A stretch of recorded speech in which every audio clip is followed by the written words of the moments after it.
الله جل جلاله يا عبادي كلكم جائع إلا من أطعمته فاستطعموني أطعمكم. اے انسانانو ټول تاسې وږي واست، ستاسې سره مال نو، دولت نو، ستاسې سره اسباب نه وه، دا ټوله شي برابر کړي دي، دا ما درته برابر کړي دي، نو تاسې بار بار به د حلال رزق دعا بله ما کوي. الله جل جلاله موږ ته دا ځای ښیي چې دا کم اسباب چې اوس له تا سره موجود دي، دا کم شان چې ته اوس لرې، د دې ورکوونکی څوک دی؟ الله جل جلاله دی. دا چا در کړي دي؟ الله رب العزت در کړي دي. دا د روزې ترتیب چا درته جوړ کړی دی؟ الله رب العزت درته جوړ کړی دی.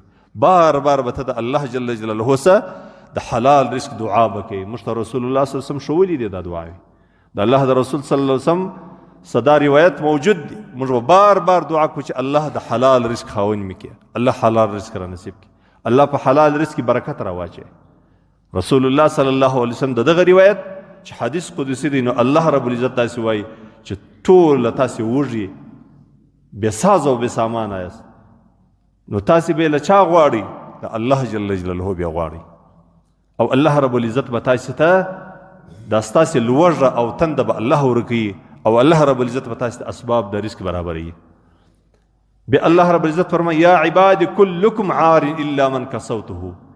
ټول انسانان لوڅ دي ما سوا د هغه انسانانو چې الله رب العزت وده ته جامې ور واغوستلې. نو د جامو غوښتنه به موږ له چا څخه کوو؟ د دعا به موږ له چا کوو؟ د الله تبارک وتعالی څخه به کوو. فاستکسوني اکسیکم. ای انسانانو تاسې له ما جامه وغواړئ، عزت و پرده د عزت جامه دا له ما وغواړئ، زه به تاسې ته دا جامه در واغوندم.